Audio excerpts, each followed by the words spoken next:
Greetings, everyone. Pete Pardo here from Sea of Tranquility. Welcome to another episode of Monday Night Must See TV with the Hudson Valley Squares.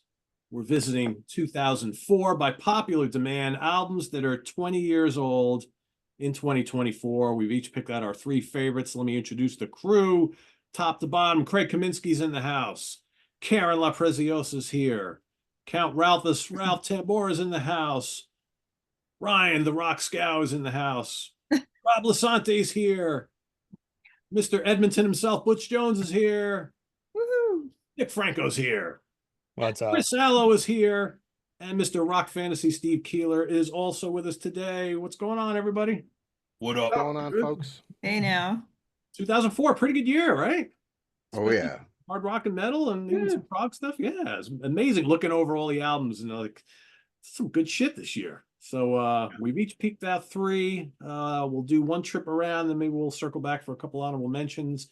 We'll go, Mr. Kaminsky is going to kick us off with his three choices from 2004. Go, baby. Okay. All right, thanks. This my first choice here. This was actually a compilation that came out in 2004, and I bought it at the time because it contained an unreleased song by The Hidden Hand, which is one of Wino's bands, his current band at the time. It wasn't on any of their albums. This is called Doom. It's a little hard to see, but this is called Doom Capital. It is Maryland, DC heavy rock underground. So it's mostly doom bands from the Northern Virginia, Maryland, DC area from 2004. So some of the bands that this includes, this has a song. The first track is a song by Clutch called "Sea of Destruction," which wasn't on any of their albums proper. I believe it's on "Slow Hole to China." It's one of their odds and sods albums.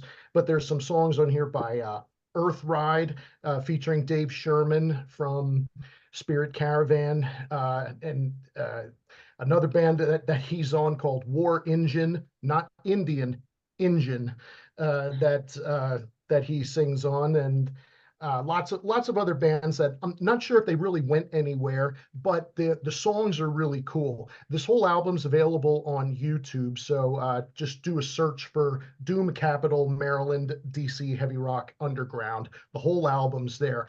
Lots of really cool songs on this. They're not sludgy doom. It's more like Trouble, Pentagram type sounding songs like that. So it's pretty accessible for the most part.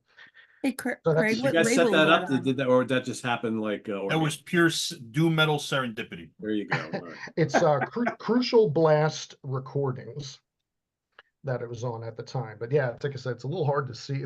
It's like the Capitol building with like a nuclear blast in the Okay. background. My second choice is a band I'm pretty sure Karen likes, and so I'll be in her good graces at least for the next 20 minutes or so. But this is one of my favorite bands that I love listening to. This is 9 Pound Hammer. Yes. Kentucky Breakdown. This is classified as cowpunk, so it's kind of southern punk speed, but a whole lot of fun.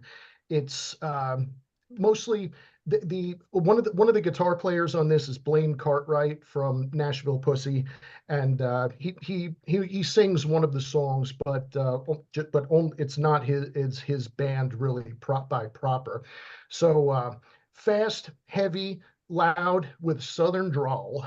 So Stupid. it's but a whole lot of fun. I mean, when you have songs like He Done Run Out of Worms, and Go 3 Go, which is a tribute to Dale Earnhardt, and Ain't Hurtin' Nobody, and they have a cover version of this of If You Want to Go to Heaven, You Got to Raise a Little Hell, that incinerates the original version by the Ozark Mountain Daredevils from the 70s.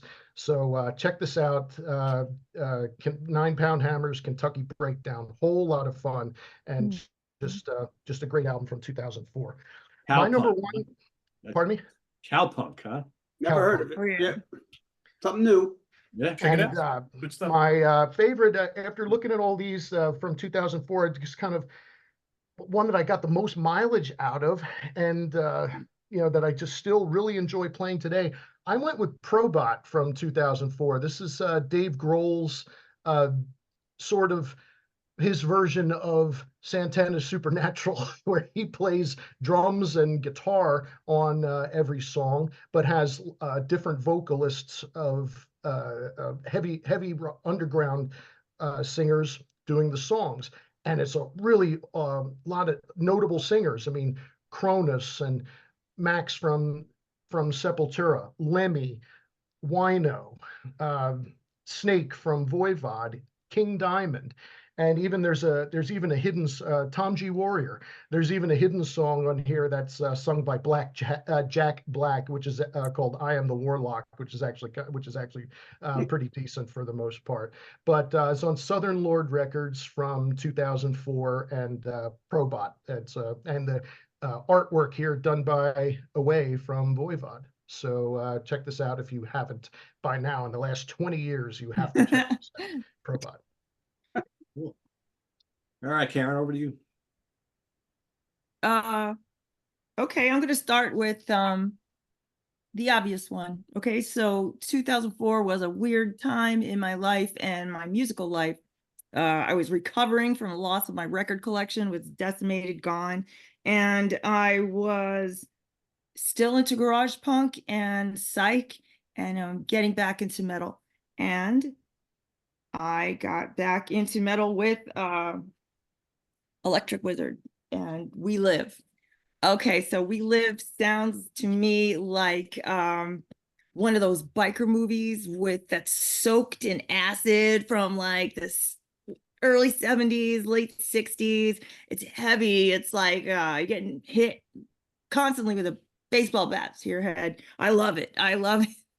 It's a horror theme. Some of these movies I don't know, but I know of. There's Echo Azarak, the opener. That's based on a Japanese horror movie. There's a couple other ones. Living Dead at the Manchester Morgue. That's a good one. I mean, the album is just so heavy. It's the first one to feature Liz Buckingham. And Another Perfect Day starts out like fast, and it's kind of almost like a doomy punk song, but then it slows down, it gets real long. Same thing with Living Dead. It's the same thing. It's fast for doom metal, and I like it, and it kind of has a punk sound to it, so I really dig that. Electric Wizard. And my next album, I'm gonna go with the Detroit Cobras and Baby. I don't know if anybody knows the Detroit Cobras, but they are a band from Detroit, obviously, and they do a lot of covers of soul and garage rock from the 60s and 70s. Let's see if I could bring up the record cover for you. Yeah. Detroit Cobras, Baby. Okay. Rachel Nagy was a singer. She passed away in 2022.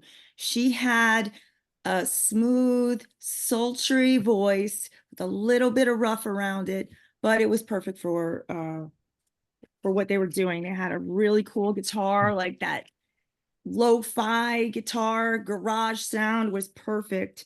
It's great party music, gets everybody dancing, and it's a lot of fun. My favorite song off of that album is I Wanna Holler from Gary U.S. Bonds wrote that. The Cha-Cha Twist, It's Raining, I love that. And if you buy in 2005, it was re-released, and they tacked on an EP on that. They had a 7 Easy Pieces EP, and that's awesome. If you can get the 2005 version, do that, because it's got Yeah, Silver and Gold, When I Get Like This, Insane Asylum. They're best. They're the best, and I just love it. And I love that. I love that. I love that stuff. I love that part of me. Like, a lot of people don't get it, but yeah, too bad. And then my third album is a huge influence on me, and that is Brian Jonestown Massacre.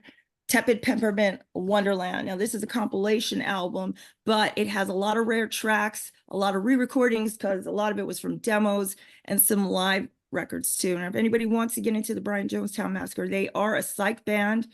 Starting in the 90s, they're in that god-awful documentary Dig. It's like a time warp. It's sad. If you close your eyes, you're in the 60s. It's got a lot of Bird influences, a lot of Beatles influences, and a lot of times, it's real dreamy, and it jams a little, very, very psychedelic. And you got to be careful though, because sometimes you're listening to this beautiful love song. The lyrics are very dark. Talk about murder and all that shit, as like this beautiful hippie, right? But my favorite songs off of that record are Nevertheless, Swallowtail, Servo, When Jokers Attack, Prozac versus Heroin. That's just some off the top of my head. And I really, if anybody's interested in getting into the Brian Jonestown Massacre, this is the perfect place to start. And you get an idea of where they're going from there. So that's Cool. my 3. All right. Ralph. All right. Right, the 6th album from Brazilian death metal band Crisian Bloodshed, formed in 1990 by the 3 brothers. Half of this album is from, or half of this first EP they did, Unmerciful Order, is on this album, and it's all at the end of the album. It's kind of like almost like a compilation by adding that onto the 7 original songs. Some people think of it as like that, but the band thinks of it as a full-length album. And you can hear the drastic production change when it hits those songs, because they're really raw and they didn't have that much money back then, to the more slick production. But it's pummeling and ferocious as always, and they got a tiny bit more groove on this album, so it's a little bit more accessible for people that can't take the super heavy shit. So next I'm gonna go with Deicide. I got the slip cover with the upside down cross, the Scars of the Crucifix. Studio album. This is the final album to feature the final full original lineup. The Hoffman brothers left after this album, who were with the band for 17 years. Thunderous and evil as fuck, and the last real great album for me. But I like everything that they've done, but that album was fucking killer. And my number 1, I'm going to go Cannibal Corpse, The Wretched Spawn, one of the most consistent bands out there in death metal. It's their 9th full-length, last studio album to feature Jack Owen, heavy as hell, gore-soaked lyrics, super tight sound. That's it. Oh, Yeah, well. Pretty consistent. They certainly have. Saw that tour, the Scars of the Crucifix at BB King's that year. That's right. Back when BB King's had BB King's in 2000. We're thinking about 2004. BB King's was getting all the underground metal and everything else. I was looking at their schedule from 2004 when I was taking notes today. It's like everything from James Brown to Cannibal Corpse to Deicide, Iced Earth, Evergrey, and Children of Bodom were there one night. I saw a bunch of shows there. I saw Iced Earth there, yeah. The Morbid Angel, Satyricon, Suffocation was there. It was pretty crazy back then. Everybody came. I've seen Manowar there. Yeah, I've seen Manowar at BB King. Yeah, You couldn't fucking move. It was so overpacked. Took like an hour to try to get a beer. That must have been a loud show, man. was that the tour? Was that the tour when they were with Halford and like Manowar and Immortal? It's just Manowar. No. It wasn't even a tour. It was just one American show. Oh, okay. The show you're talking about, Steve, that was Rob Halford, Immortal, Testament, Primal Fear, and That those was are all the earlier, other right? bands. It was over the top, and it was made it to crazy. BB King's, but I think it was supposed to come to Poughkeepsie or somewhere, was. and It it, was supposed and to it do- dissolved. Yeah, Supposed to do 2 nights at BB King's and the Chance in Poughkeepsie, Ticket and stuff. That. yeah, I still got the- somehow with a great lineup, ticket sales were still poor, and it the was tour got crazy. yanked. It was like a European festival tour in the States. Totally, yeah. in a club. Yeah, exactly. Yeah. All right, Ryan. All right, so let's see. So I know I was thinking about 2004. I know in the 90s usually gets shit on as like the worst decade for metal, but for me, I do have some good picks, but to me that like 2000 to 2010 is probably like the lowest point. I really had to dig deep to find some good stuff, but I actually get to talk about 2 of my favorite bands that I don't think I've ever talked about on this show. in any of the years we've been doing this. So number 3, last year, a couple friends and myself flew out to Germany, and we saw a band from the Netherlands that will never play the States because they're nowhere near popular enough. And they're kind of a weird band, so I'll never recommend them. Probably why I've never mentioned them on the show. They're just too weird, but I love them. I don't give a fuck. And they put out one of my favorite albums this year, or that year. The band is Countess. And even though all their other albums are in English, 2004, they just happened to put out an album that was in their native language, Dutch. So, as I butcher every other language on the show, I'm going to butcher the title of this album. The album is called Heilig Ver. There we go. I think it's their 7th or 8th album. It's very primitive black metal mixed with like heavy metal in sort of a strange way. The vocals are very unusual, I guess. I'll tell you a little quick anecdote. About 2 years ago, Nick and myself, Nick will remember this, we're up in Montreal to see another festival. They weren't playing. And me and my friend, who, my friend Jesse was there too. And we're like 2 of the only Countess fans in North America, I think. They're such a strange band. And we were like, we had a couple of 5, 6, 12 beers. And we were really having a discussion. And Nick, I'm not throwing into the bus. I'm sorry. Nick comes in and he's like, well, I'm not a fan of this band, but what are you guys talking about? Like, I want to talk about it. And I think we were just a little too far into the booze. Or like, dude, this band's too weird for you. It's too weird for everybody. You're not in the Countess Club. Get out of here. Nick, do you recall any such interaction? I remember you guys very avidly telling me about the band and inviting me to listen to them. Okay, so whiskey can reflect memory, but yeah, we're like nobody we know really likes this band because they're kind of weird. But it's like early black metal. So I'm gonna say like Hellhammer, Celtic Frost, Venom, that kind of stuff. But Rye, yes. Let me interrupt. Sure, do you think I just got shat out of Hot Topic? Yes. I think I probably like weirder bands than almost anybody here. Well, the whiskey was a powerful motivating force that night. No, I obviously I'm fucking with you, but they are a weird band. It's for the most of their career, they were a one-person band. Then they assembled a live lineup, like we saw them live last year in Germany. But at this point in their career, it was just one guy doing everything, and it kind of feels like that. But I love them. I flew to fucking Europe to see them. So that is my number 3 pick. Number 2 pick started in Mexico and then later moved to Chicago. I believe when they did this album, they were already in Chicago. My favorite Mexican death metal band, because that's where they began and played their first couple albums. The band is The Chasm. And this album was briefly on a subsidy. You know what? Fucking jewel cases for taking that right out of there. There we go. The Chasm. This is their 6th album called The Spell of Retribution. It was on Wicked World, which was a subsidy of Earache Records, like one of them little sub-label deals. So these guys are a death metal band. But they don't really sound like any other death metal band I can think of. They occupy a weird space where it's not prog death metal, so it's nothing like Opeth or like that kind of stuff. But the music is very instrumentally vigorous, I guess that's how I describe it, and very articulate and like very, very well played, very tight. The guitarist Daniel Corchado is one of my favorite metal guitarists of all time. The way this guy just comes up with like riffs and writes death metal songs that can be 6, 7, 8 minutes without ever getting dull, never really repeating, just like, this song needs to end already. There's really nothing like it. So these guys have been killing it for years. They put out a new album like about a year or 2 ago. Still good. They started in like 90, 91, so they've been around a long time, but they never had any lulls, any weak albums. And this album is just as good as anything else they've done.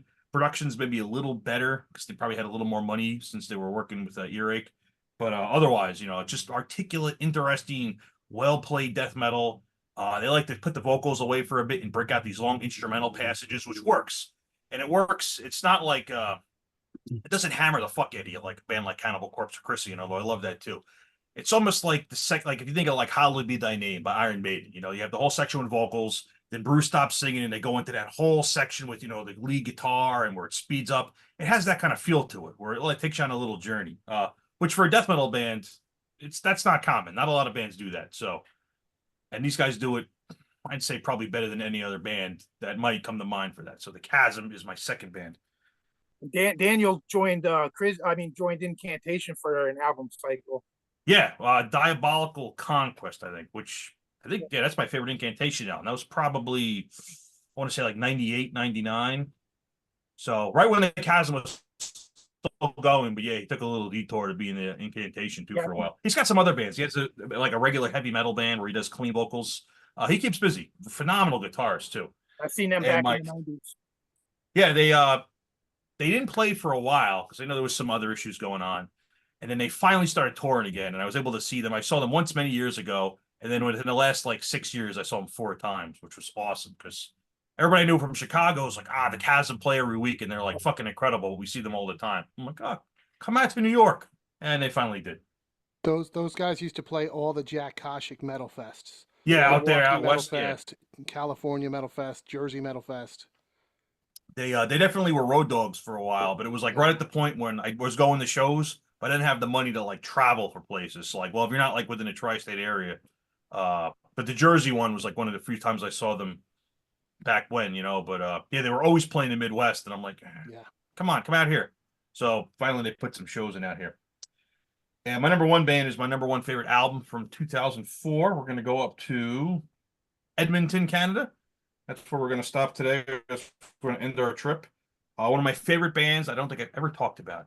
So this band is Axis of Advance, and the album's called Obey. And this album sounds like I built a machine gun, and I took the bullets out and replaced it with hammers, and I'm shooting hammers at you at like 50 hammers a second, and you're just sitting there and just getting blasted with hammers. I don't know how else to describe it. It is violent. It is fast and violent. It makes Cannibal Corpse sound like Barry Manilow taking stool softener. I feel like it's an accurate description. It is fucking intense. Yeah, it's good shit. I love these guys, but again, it's not a band I talk about. What's that? That's a good quote. Hey, put that on the t-shirt. Yeah, I love these guys, but I don't talk about it a lot because it's a band like, that's a lot of sound coming at you all of a sudden. Yeah, it's and actually, so it's I guess the term would be war metal. I think that term's kind of silly, but it's actually a concept album, even though it's fucking crazy. About Is that like, a tank on there? what's Ryan? up? What's on the? I can't see the cover though. So it's kind of there we go. It's based on like 1984 with the old quote, like imagine a boot stamping out a human face forever. So it's heavily digital. Fuck that word. Yeah, but We know what you mean. basically there's a boot. Where are we here? There's the boot. There's the skull. It's hard to make out a little bit on the camera with the reflection, but yeah, it's very militant, warlike. The drummer is just, he sounds like 80 Dave Lombardo's playing simultaneously. Dude is a fucking guy whose name was James Reed. Plays in a bunch of other Canadian bands, but this was my favorite. He's awesome. But it's a concept album about like this, I'm going to say like 1984-ish things. Like that's kind of paints the general picture. But yeah, it's what do we have? It was an Osmos Productions out of Europe. Surprisingly good production for this style. It's not like raw as shit. It's actually like very well produced, very solid, good low end, good bass, good drum recording. But there's a lot of sound coming at you here. There's definitely a lot of sound these guys make. But yeah, this is my favorite album from 2004. So Axis of Advance, Obey. This was their final album before they broke up. And there you go. That's my favorite. All right. Daisy wants to give her picks. Yeah, just So- Let her on there, Steve. yeah, let her up. I'll mute my thing for now. She's a little wound up. She hasn't seen me in a couple days. Okay. All right, Rob. Oh, okay. Let's see. So 2004, when we got the assignment, there's a lot of albums from this year. But the albums that stood out to me, these 3 albums pretty much really stood out to me. This album in the early 2000s, as you guys, I've said many times on the show, I started to get into like Opeth and death metal growls and all that stuff. Well, this band here from Denmark called Mercenary, they came out with this album called 11 Dreams. And the 2 brothers, Mikkel and Morten Sandegar, actually, Morten went on to play with Pretty Maids and that, melodic rock band, keyboards. They came on board this band because prior to that, they weren't on it, and it was, I think the first album was Ever Black in 2002. And but when they came onto this one, they gave it a combination of death growls and real melodic, beautiful, singing. And I found it on back in those days. It was on MySpace, way before Facebook and everything else that we had. So MySpace is how I found a lot of music. When I started to really get into music again, and I mean, really try to find music that you can't find here in the States. And this was a band that came up in somehow because I listened to Evergrey, And I really love this album. It's a great album, very melodic, but very heavy. You talk about like Nevermore kind of crunchiness and heaviness, and then the Death Growls by this guy Henrik Krall Anderson, who was actually a friend of mine. He's now a businessman. It's so weird, you know. This guy, these Death Growls, now he's a businessman. But actually, this was his last album, and then he left the band because he was already in the band for like years. So that's my first pick. That's my number 3. Mercenary are awesome. They've always been awesome. Yeah. Yep. I don't think they ever topped that album either. That's a really No, you know what? That album is, I think, what was the next one? Oh shit. I can picture the cover. The Hours That Remain. The Hours That Remain. That was that's the next really good too. Yeah. That's a great record. Yeah, it was good. Not as good as that one, but you're right. I think they never topped 11 Dreams. And, you know, because a lot of the theme, especially 11 Dreams, if you remember, you know, this was the early 2000s. It was really about 9/11. A lot of you know, that was the theme of the album. So anyway, my next band, of course, is going to be Evergrey, one of my favorite bands of all time. This album was dealt with a lot of abuse, child abuse, and the church and all that stuff. A lot of stuff that was pretty negative. And it's a heavy themed, you know, dark themed, as Evergrey always did, and the music is great. I mean, it's one of the best albums that they put out in the 2000s, along with In Search of Truth, and so I would say that's the Inner Circle, by the way. Inner Circle, yeah. Yeah. You can't really read it, can you? Yeah. Inner Circle, 2004. That came out in April. Actually, just hit its 20th year. Yeah, the And anniversary. then my last one. What's the couple songs off of that Evergrey? You got More Than Ever. You got Okay, yeah. you got Touch of Blessing. Ambassador. Touch of Blessings on that. Oh, Ambassador. Blessing. Yeah, More Than Ever. That's a great pick. Love those guys. Waking Up Blind. Essence of Conviction. You know, it's even got a speech on there from an actual priest. It's Oh yeah, for sure. Yeah. There's a lot of So ties. again, but this album, That's a great album. I listened to that a ton back then. yeah, I haven't listened to it. Why? Actually, I just listened to it recently. You know, I've been listening to some of these albums, and I haven't listened to some of these albums in a while. Now that, you know, I mean, they're all great albums, so that's why they're my picks. And this album, I'm sure somebody else might pick this tonight, but it's probably one of my top albums from this band, and that's going to be Temple of the Damned, which is you know, Exodus. And this album has a lot of great stuff on it. I mean, I was looking at song list today, and I'm like, yeah, there's like every song on here is great. There's not one bad song on this album. Not really. I mean, it opens up with Scar Spangled Banner. And I mean, that's a 6-minute song. It's really heavy. And then, you know, Shroud of Urine, Throwing Down. I love that song. It's one of my favorite songs. They did that, I think, when I saw them last time. And then I didn't know this when I was doing my research, that Kirk Hammett wrote Impaler, I guess from when he was in Exodus. So they used that song on this album. This was Andy Sneap production, which you can hear. I mean, it's a pretty heavy duty production on here. It's, you know, it's a great album. I mean, I would say probably on my top 3 of their albums. So Yeah, it's a good return to form. It's good to see Zetro back on that album. Good stuff. Good pick. What All right, label is Butch. that on? Welcome back, Butch. Hey, hello. So I'm going to be international here with my 3. So number 3, a band from Japan that I talk about a lot, and is one of my 2 bands that has never released a bad record, and their very long career going back to the 80s, which is the band Anthem.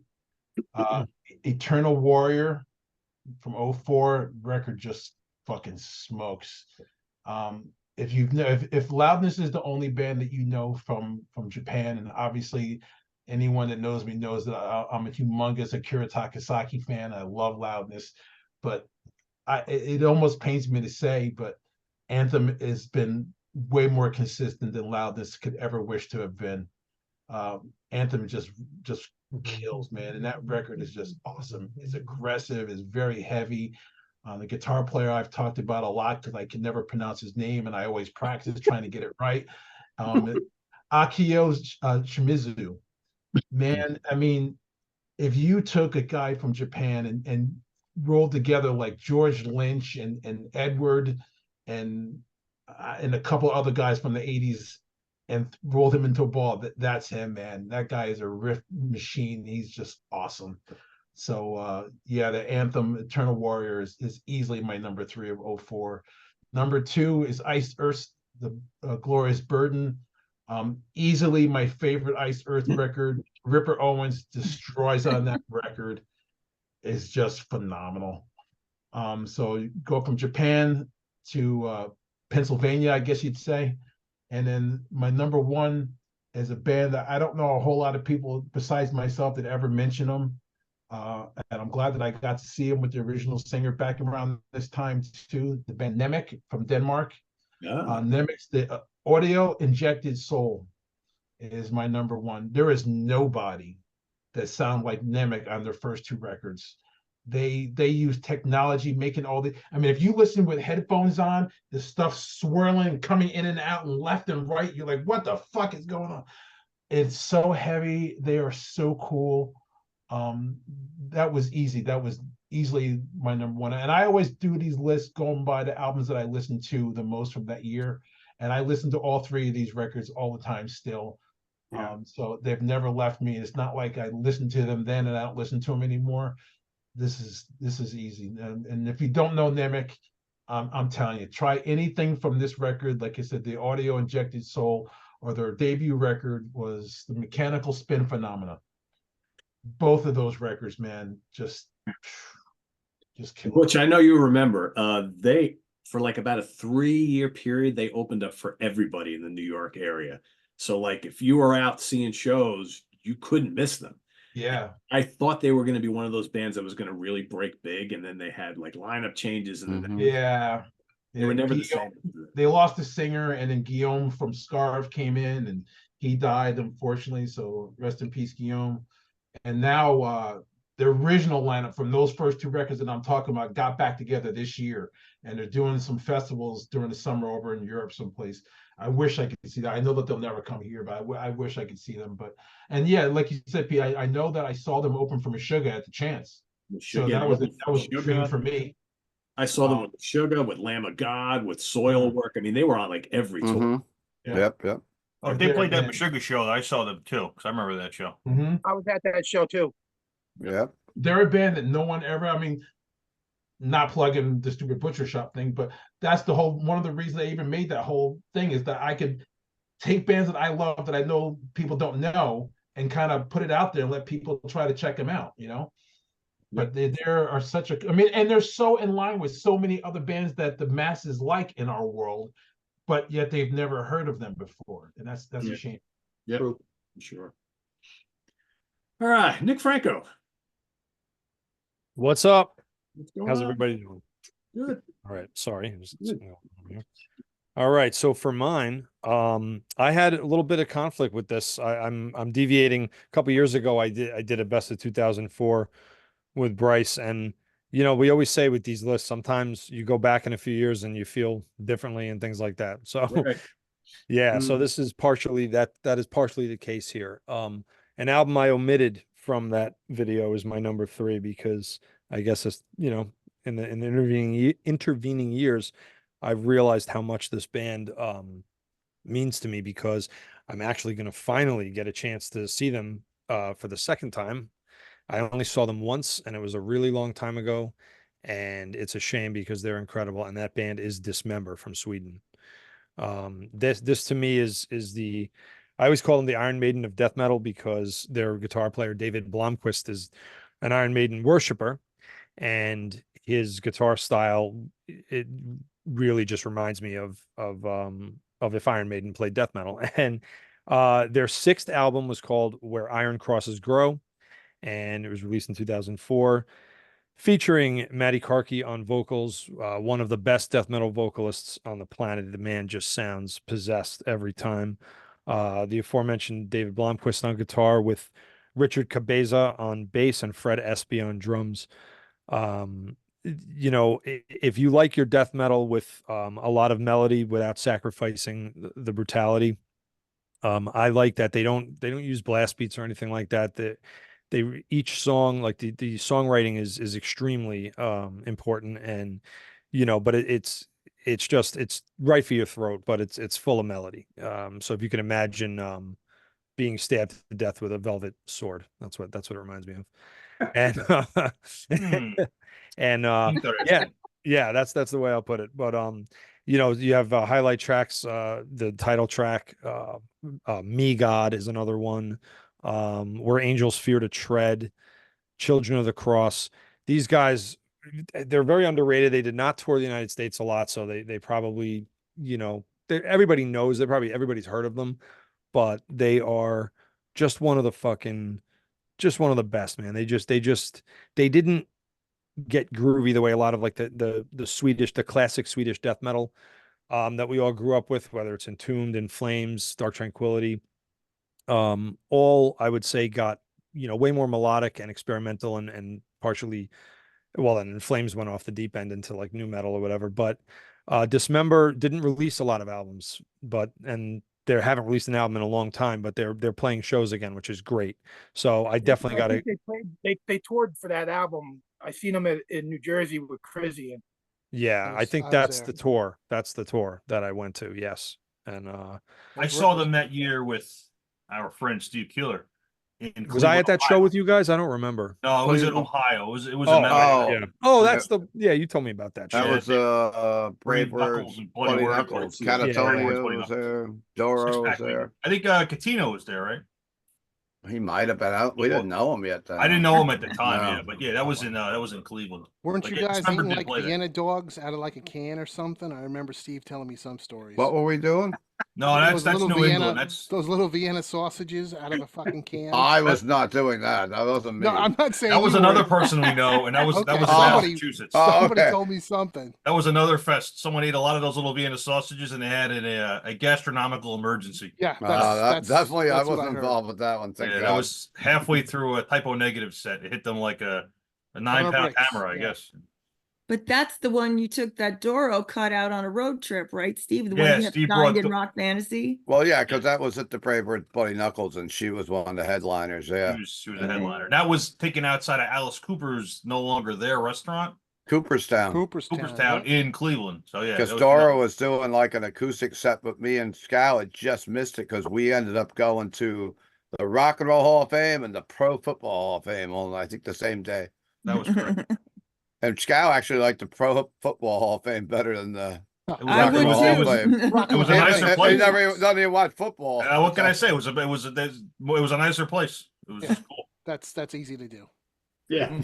Yeah. At that time, at least. I remember we were harassing the guy that was running the elevator. I asked him why Deep Purple wasn't in the Hall of Fame yet, because they might be now, but they weren't. Like when we he were had there. a fucking say. Yeah. Well, you know, it's like yelling at the guy on the phone. Like, You know, shut he's the up, only it's guy I just can on talk the to. elevator. So he caught the brunt of it. Sorry, guy. Like, how can this be the Rock and Roll Hall of Fame and Deep Purple's not in there? He's like, sir, this is a Wendy's. Fuck off. I just run the elevator. Go. Hey man, I just work here. Yeah, go away. Go bother somebody else. That was around that. So that was 2004. That was 2004. Yeah. Man, wow. There's a lot of good 2004 festival stories we could talk about. Yeah. There you go. Sorry, Nick. I just totally. That's all right. That's why we're here. We're here to talk about metal Yeah. and music I'm and whatever kidding. else, right? the only Hall of Gonna Fame. have a hemorrhage.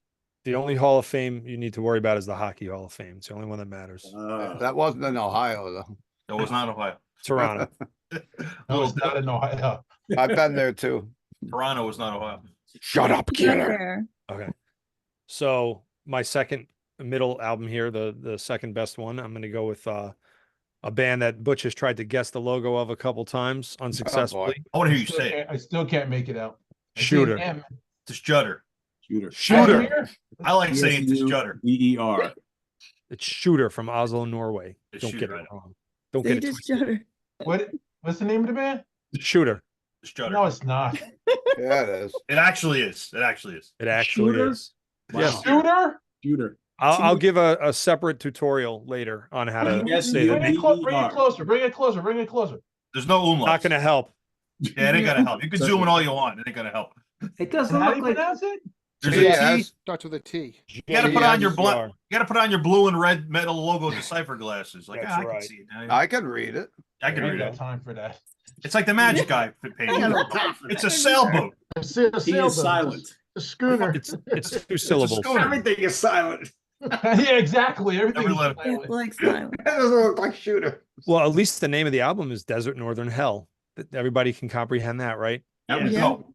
Got a little bit of something for everybody. Yeah, I know. No, nobody likes foreign bands in this group. Um, I do. She does. oh, you all do. We've done Oh, nothing we all but talk about.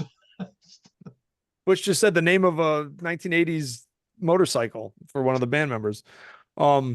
Shooter, Desert Northern Hell. This is their third album. They are from Oslo, Norway. They're a three-piece, and they write uncompromising fucking black metal. They even wrote on the album, no fucking compromises. You gotta spell that for me. I gotta write this down. Hold on. No female vocals, no synthesizers. Spell the name But- of this band. TSJ. Wait, one person? TSJ, Yep. UD, Yep. ER.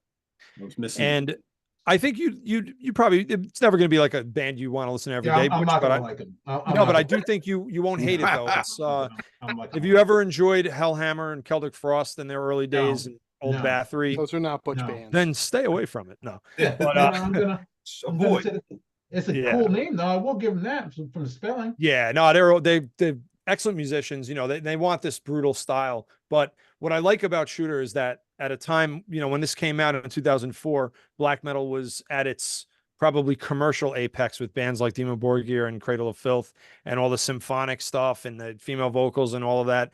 You know, stuff that I've enjoyed. I don't turn my nose up at that necessarily, but they were trying to return things back to like the roots of second wave black metal. But what I like about it is they didn't just rely on speed, and you know, the songs have a lot of different breaks, and there's a lot of thrash in this. So anybody who likes the more violent end of thrash would like this. And Where are they from? they're from Oslo, from Norway.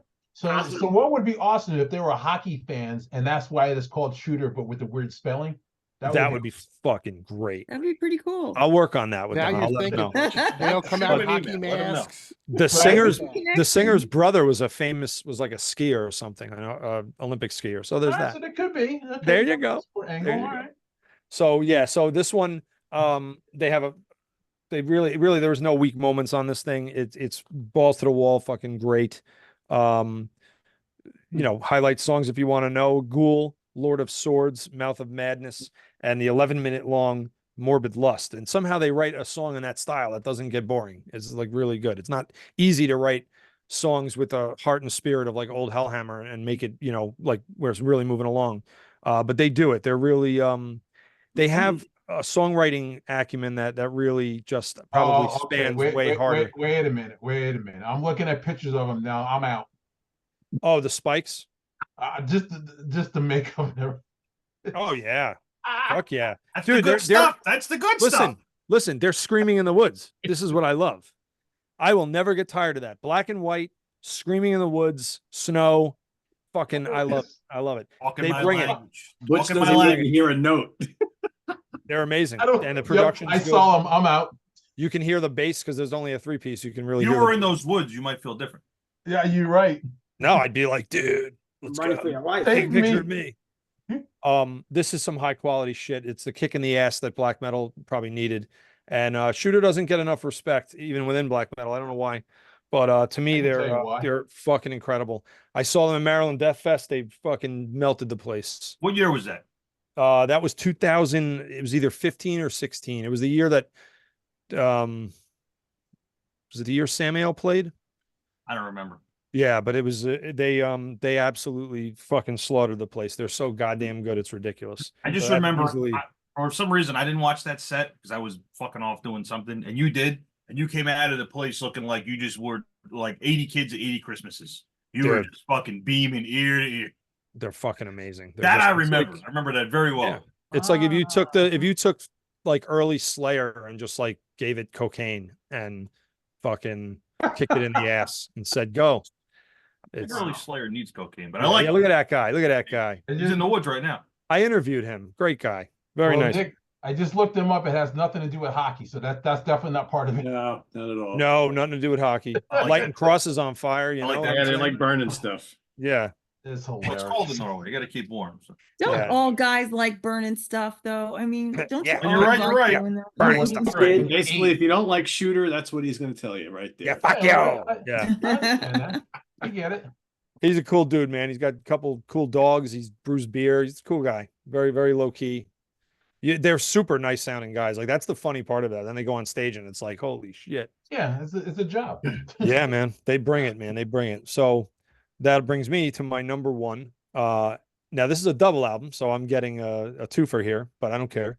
It's another band from Sweden, and it is Therion. And this is far and away my favorite two Therion albums. Who plays These drums on that? What's that? Drums on this one is oh frig. No, he's not on that, is he? I don't know. So the vocals are Matt Sleven. The bass is Johan Niemann and his brother Christian Niemann. I didn't ask you that. I said, who's the drummer? Well, I'm gonna fill the space and that I panically look for it with talking so that it sounds like I know what I'm talking Well, about. the bass player was Like on the news when they're like, Johan, hold on, we're here with Butch Jones. Butch, how's the traffic? Live on scene, and It's gonna be under dude, they had so many guest musicians. I know. yeah, there's like 80 people in that band. Yeah. So for those unfamiliar, Therion is the to me the band that mixed classical music with heavy metal better than anybody ever has or ever will. And I will stamp my fucking stamp on that, whatever that means. Stamp my fucking stamp on that. I'm putting my stamp. Drums. Oh Jesus! Different drummers, different. Well, they probably got timpani drums. You know, they got a whole Yeah. smorgasbord. Well, Richard what Evensand. I was looking for to see if Snowy Straw played on. Yeah, I don't believe. Oh, he appeared a little bit later with them. Later, okay. Yeah.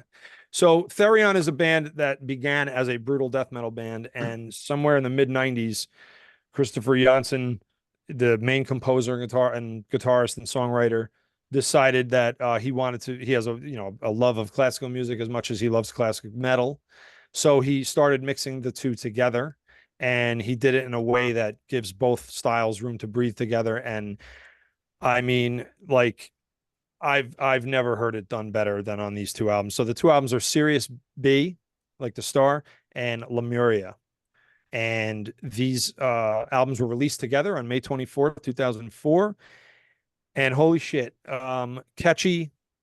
It's like if you ever enjoy classical music, it's like the best parts of classical music mixed with like some really good catchy metal songs. And they get a little heavy. There's nothing super heavy, but you can just put this on from the beginning and just get fucking melted into it. And when some of the choruses are backed up with like full, vocal choral arrangements of people, like from all down the scale, from whatever soprano all the way down to baritone. I should learn the terms more because I don't fucking know. All I know is it sounds like nothing I've ever heard before or since, and they've never topped it because he blew up the band a bit shortly after this and just went off in different musicians, and it was never the same for me after this. This is the pinnacle of this band's career, and every album they put out between 96 and 2004 I fucking love. But this is to me the two favorites. I got to see them a bit on these tours.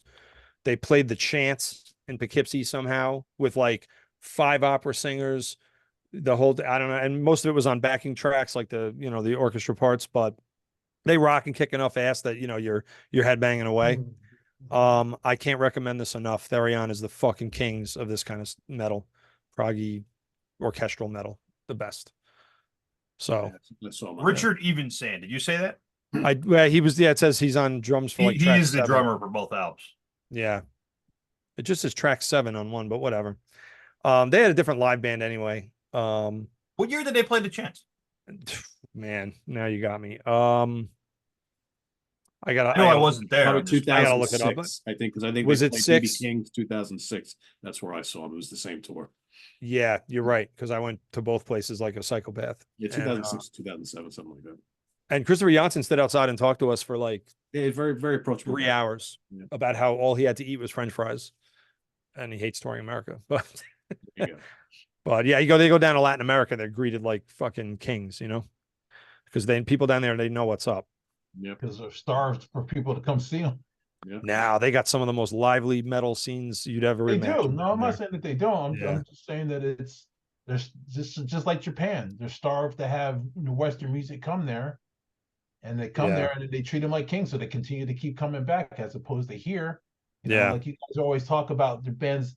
A lot of the bands you guys like that I don't like at all. That come through tertiary markets like Poughkeepsie, where we're all basically from, and then people wonder, well, why isn't there people there? It's because it's a third tier market. It's not Manhattan. Right. You're expecting to have this rabid crowd in Fishkill, New York. Yeah. It's not conducive. It's not reality, but I get it. Yeah. And I saw them in Sweden as well, which was great. And yeah, I cannot, if anybody, please check this out. It's fucking amazing. Amazing shit. Nuclear Blast Records too. Yes, Nuclear Blast Records. All right, Chris, over to you. All right.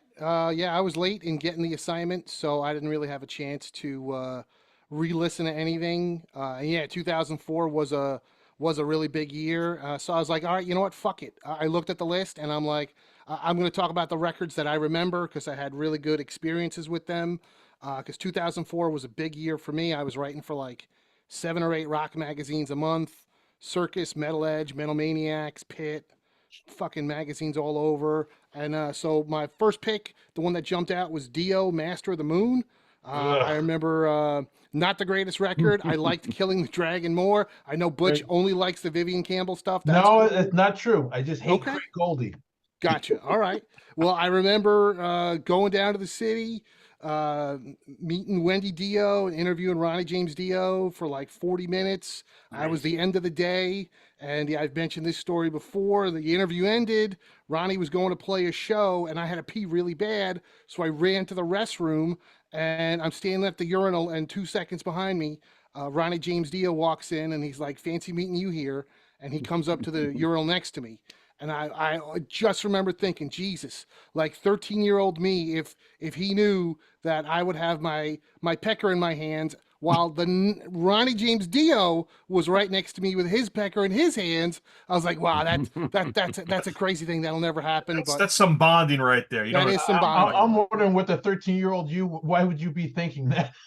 I'm just saying, man. I don't know if we want to go down that path. It was a crazy moment. That's really what I would be fantasizing. I love my Ronnie James Dio. So we'll let the moment pass on. Yeah, it was good. It was good. And I assume Ronnie's urinal was the one that's closer to the ground. He was not the child size. It was the normal size. It was right next to me.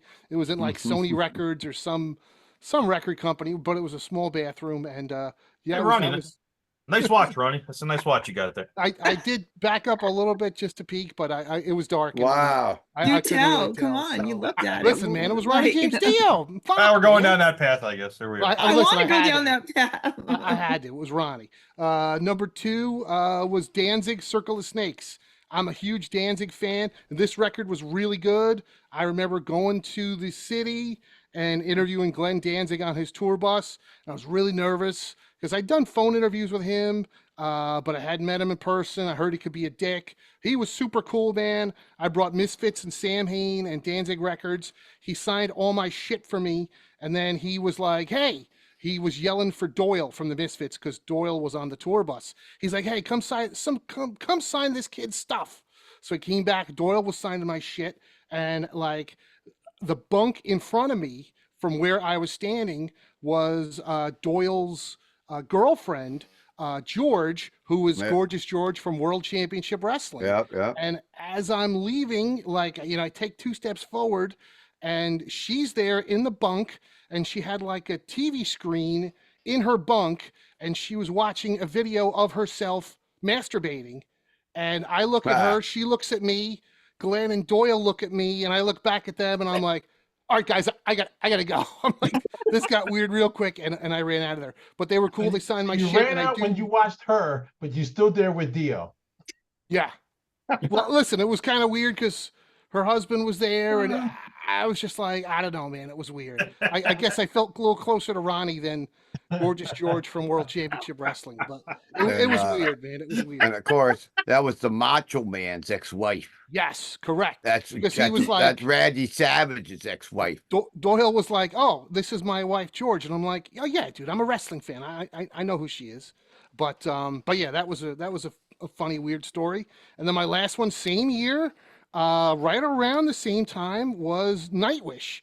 They put out the Once record, which I genuinely do think is their best record, with songs like Dark Chest of Wonders and Planet Hell and Romanticide. I think it's a really good record. I went and had dinner with them with Roadrunner Records.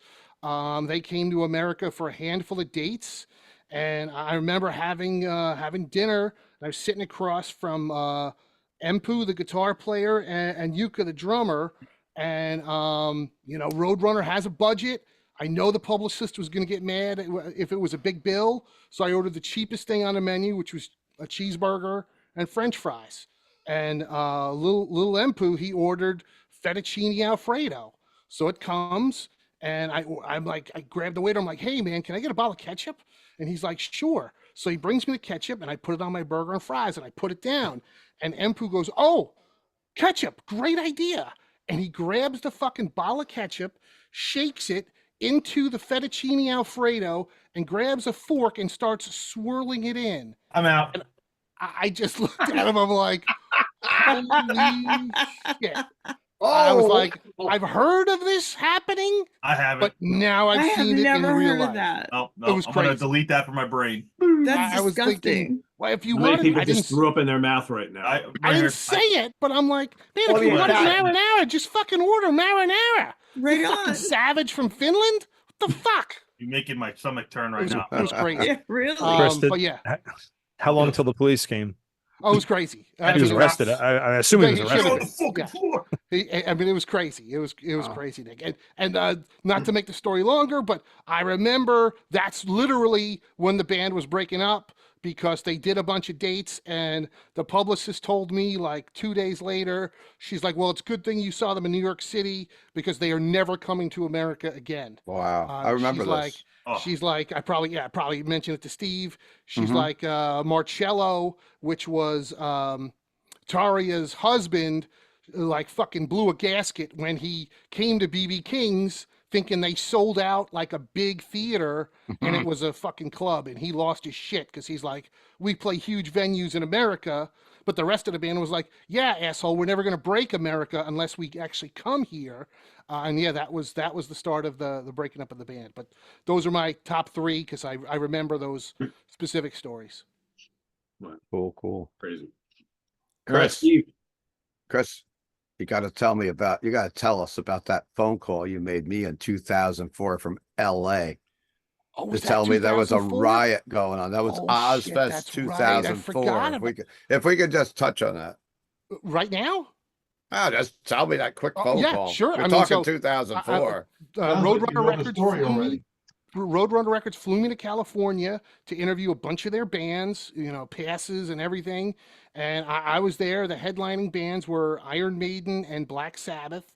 It was the last Well, night. wait of a minute. Maybe that was 2005. I'm wrong. Oh, Jesus Christ. Yeah, it was. It was 2005. You're right, it And was 2004 was the Black Sabbath. 2004 was Never Priest. mind. Yeah, I messed it I'll up. leave you on the hook. All right, we'll folks. save it. I'll go along on my picks now. I'm sorry. We'll guys. save it for the Please don't go 2005 long. episode. You don't have to You're go right. long, It was. Steve. It's cool. It was Don't that was go long. Maiden and Priest and Sabbath was 2004. That was the greatest You are Ozfest. correct. Yeah, Maiden was 2005. Save that Yeah. for next year for the That'll be 2000. next We'll year's save it for story. 2005. All right. Hey. I'll go back next year. Me not go long. Other people go long. I've been waiting for an hour to talk. That's all right. Get Wow, to it wow, then. wow. Get Let's to go. yapping. Stop your Shut up, bitching. Cut up, cutie pie, Karen. So I'm starting with number 3, since we're doing 3 and 2 honorable mentions tonight. Number 3 for me is Mastodon, Leviathan. Okay. A great Mastodon record. They're celebrating their 25th anniversary, actually going on tour and doing the whole album this summer. And my favorite songs from this album. I think it's solid all the way through, but it's a concept album based loosely on the 1851 novel Moby Dick. Blood and Thunder is one of the songs that I really dig. Iron Tusk, Aqua Dementia, another strong song. I like Mastodon. I know Butch doesn't like him, but they I said hate 'em. something Because the bad fucking about. the fucking They- asshole guitar player said that Judas Priest wasn't heavy metal. Yeah, Go that's fuck pretty yourself. dumb to say, but I still It's like really the band. fucking dumb to say. And He I wouldn't saw have a them open career up if it for wasn't Judas, Priest. and they open up for Judas Priest. It's a fucking moron. True. It's And they're not still personal. I remember all that. That's It's just personal. an opinion. It's not I Butch personal. is taking it personal. It's not I something see that you that. fucking say. It's not something that you say. He wouldn't have a career if it wasn't Mm. for bands like Priest. So now you're gonna shit on Priest and make your money? Go fuck yourself. Hmm. It's not But right. but they still sound damn good, so I Yeah, don't they care don't what he sound says. that good. Well, they do to me. So they made my number 3. Anyhow, I number agree. 2, we're going to Richmond, Virginia with the 4th studio album from Lamb of God, Ashes of the Wake. Another really great album that came out in 2004. Also, they're coming on tour and doing the whole album with Mastodon. So I should be getting a cut from this, maybe a free ticket or something. The check's in the mail, Steve. Yeah, the check's in the mail from Randy. So anyhow, songs I dig off of that. I mean, the whole album's great front to back. I think the first 3 songs coming out with Laid to Rest, Hourglass, Now You Got Something to Die For, just comes out and kicks you right in the throat. Lamb of God, Richmond, Virginia. My number 1 album is, I'm surprised that Nicholas hasn't mentioned this album tonight, but I know he strays into the underground. I don't a even little know what bit I deeper. talked about. You forgot already? Have you I been don't even know what drinking? I said. It's the 8th studio album by Norway's black metal gone prog favorites and Enslaved, Isa, Oh, yeah. 2004. I believe there's the Gatefold. Anyhow, some of my favorite songs from this album are Lunar Force, Bound by Allegiance, Neogenesis, and just a great I Love Enslaved. They've been my number 1 album many times for years and years. And this was my number 1 album way back in the day, and it still holds its best. So me and Ralph did this episode a couple weeks ago, so it's kind of easy for me to do the homework for. So Well, anyhow, that's I don't my know how story. I forgot that album, because my number 3 was going to be Saxon Lionheart, which I think is a great album and first in a long line of really great albums. But I think that Enslaved album should be my number 3. So I'm going to make a last minute switcheroo there because Uh-oh. Cheater. I got a couple honorable mentions. If you don't mention it, I think that should be in the top 5. I don't know how I fit 7 of these, but Aloe mentioned Nightwish once, so that helped me out a little bit. Good pick. my number 2 is The Inner Circle by Evergrey. Great album. One of my favorites from the band. Great pick, Rob. Him and with Rob you. matched. Love this album. It's so moody and just but melodic and heavy and just great stuff. I mean, I don't honestly Evergrey, and they have a new album coming out like any day now. I think in all the albums they've released, maybe only one that I would say isn't close to being somewhat classic. The rest are all really, really great. My number 1, sorry, Butch, Leviathan. This is the album that got me into them. This is heavy as all hell. It's sludgy and not quite proggy yet, but a little bit, but just heavy On as their all way. hell. This is just an immense album. I remember seeing this album cover and I was like, oh, look at that, Moby Dick, gotta have it. And then the record just kind of blew me away. There's so much great stuff on here. Megalodon and Iron Tusk and just Blood and Thunder, just an incredibly heavy album. I love it to death, and I like Mastodon. So, but yeah, that was a stupid thing for him to say. It's the dumbest thing ever to say. It's a dumb thing to say. I still like their music because I know a lot of these rock stars say stupid shit and whatever. We all say stupid shit, but I still like their music. So yeah. I'm totally not a fan, but I will say I do appreciate that the 2 guitars have the whole Thin Lizzy thing going on. Oh, for sure. Yeah, for sure. And that's awesome. Having said that, I still don't like the way that they did Emerald because they did it like Ace Frehley did, and they added notes to the riff. You don't add to the fucking riff that Scott Gorham and Brian Robertson did. Who the fuck you think you are? You're gonna add a couple of notes? No, you played the way that they fucking did it. Yeah, you And can't that's What's my the really. point of doing a cover? Hey, What's the point of Mastodon, doing a cover? No, you don't fucking. Mastodon, take it back, Mastodon, take it back. It annoys. But like I said, Ace Frehley did the same thing when he did a cover too. It's like, why are you adding notes to the riff? That's not the way it goes. Well, They're Ace not- Frehley's done a lot of questionable things in recent years, so yeah. They're not Yeah. listening to the Butch Jones School of The Music. last album. Ah, it's Lizzie. Don't fuck with Lizzie. There you go. All right, we're running way long, so let's just breeze through our honorables, everybody. So everybody should have two if you got. So Craig, go back to you. I picked Clutch's Blast Tyrant. Oh, They're great. actually going to be on tour doing this over the summer, playing this whole album in See, its this isn't entirety. quick. Chris and I are gonna see this show in Atlantic City with Rival Sons and Fu Manchu, and we're gonna burn the casinos to the ground when we are there. So that's my one, and my second I went with Motorhead's Inferno. In the Name of Tragedy is one of the best latter-day Motorhead songs that you'll ever hear, and That's a great album. explosive album from 2004 from Lemmy, Phil, and Mickey D. Inferno. Good choices. Karen, what do you got? Got Mission of Burma's comeback album, On, Off, On. And I've got Nothing Metal. You guys, I would never mind. How are you not prepared? I'm prepared. Yeah, I'm come bringing on, up a hurry up. picture. Holy shit! It's supposed I'm to be bringing up a brief. picture. I missed the whole Yeah, Bloody okay. Teens, Cruising for a Bruising, Lo-Fi, Garage Punk, Budget Rock from San Francisco. Say If the you name want to again? hear Budget Rock from San Francisco, the Bobby Teens, Russell Kwan from the Mummies is in there, Tina Lucchese from the boy. Trash Women. They rule. They'll rock your world. Go Karen, on. hold that Just picture up go. again. I didn't really get to see it. No, Steve, calm down. Put your about pants. to keep this brief, guys. But I that- did keep it You're not brief. gonna turn into a fucking now, pumpkin. now we Calm down. gotta see the picture again. I just Yeah. love This All right, is thank you, not thank the you. real Cruising band. for This is a bunch Cruising. of dudes posing. Thank you. as It looks band. like the Ramones or something. Well, You yeah, guys- that's the point. You guys kill me, man. I That's tell you, the you joke. guys make me laugh my ass off. That's why we're here, Awesome. Butch. I'm here for jokes. All right, Ralph. All right, the sixth album by Incantation, Decimate Christendom. First album where John McEntee's on vocals, and he's still the vocalist now. And I wish they would have made the change earlier, because that was always one of the revolving doors with them. But they always have a great hellish vibe on all their albums, no matter who's singing. But like Nick said, he did it a couple of years ago, this episode, and his list had changed. We did this episode, me and Steve, only a month and a half ago, and my list had changed, because as we did that episode, people were bringing stuff up that I didn't see on my list. That so I got up like 3 times tonight, because people were picking my things. First, Craig picked Probot, which was one of my honorable mentions, but then I figured out I'll switch it to something else. So I went to Mastodon. I'm wearing the Mastodon shirt from when they played the Lost on this tour.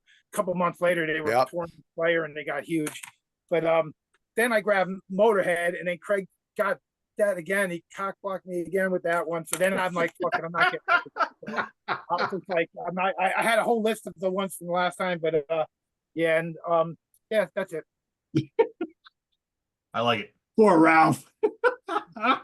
Way I have a whole stack waiting for me to have, one, but this you guys one. wanted to be strict with the honorable mentions. Now I got to get up and look around for everything. Greg, you're making him work, man. Well, Rob cock blocked me with Exodus, so There you go. See that? Hey, what goes around comes around. Ryan. Nobody stole my picks. Of course not. We're going back to course not. Norway. Yeah, there you go, Nick. Third album by the band of the now former guitarist from Mayhem, Or Noir, called The Merciless. Oh, okay. Just good black thrash metal. Yeah, love it. And an old obscure 80s band that nobody gave a fuck about in the 80s, and certainly nobody gave a fuck about in 2004, from California. I forget what city. I want to say San Francisco, but I could be wrong. Brocus Helm. They did their third album, Defender of the Crown, which I don't think anybody on the planet ever heard of. It was self-released, but this is a reissue, because the original. The 80s? Yeah, they had albums in like 82 and 84. Very obscure. It's like weird, good, but weird heavy metal. Same as like Sierra Thungle, Manila Road, like that school of metal. They didn't put that out for like fucking decades, and they put out a weird one in 2004. It's actually, it sounds like it's from 1985. It has nothing to do with the 2000s. It just fell out of the sky, but it's really, really good. This is a reissue, and it's awesome, and that's what I got. Cool. Good. Rob? Well, you stole my thunder, Pete. So, but I had Saxon on there. I was struggling with Saxon as my top three. I really love this album. All the albums they had in the 2000s. I mean, they've been great, every album. So anyway, I'm not going to get into that. And then this one, I know nobody has. Nobody here has this one. And that's Dreamscape from 2004. Nice. So if you're at the Dream Theater or anything like that, this was the band from Germany that they kind of were the Dream Theater clone. Yep. And they have an epic on here that's a 20-minute jam on here. It's really a great song. End of Silence. These guys are defunct. They haven't been around in many years, but I love this album. It's one of my favorite albums from that year. So those are mine. That's a good pick. Yeah, nice. Butch. Band from Sweden that well, you guys locally might not know. Maybe you do. There was a band called Blindside that was from New York. And there was also a band from Sweden called Blindside, who at the time I had no idea who they were. And the band, New York band, Blindside, had to change their name because the band from Sweden had money and management that had a whole thing behind them. But the band Blindside from Sweden became one of my bands that I ended up loving a lot. So they had an album. What's that? They had an album called About a Burning Fire. I love it. It's people call them post-punk. I don't get that. To me, they're just a hard rock / almost metal band. They're in that in between. They have the aggression. I love that record a lot. And then other than that, Fear Factory's Archetype, the first album that they did without Dino, and my buddy Bert killed that record. Awesome. I love that record a lot. Yeah, it's you almost don't even miss Dino. True. Nick. Quite simply, Motorhead, Inferno. Fucking awesome. Totally reinvigorated me back into Motorhead. I'd gotten away a little bit back then. This fucking album, like Craig said, full of bangers. And Dark Throne, Sardonic Wrath.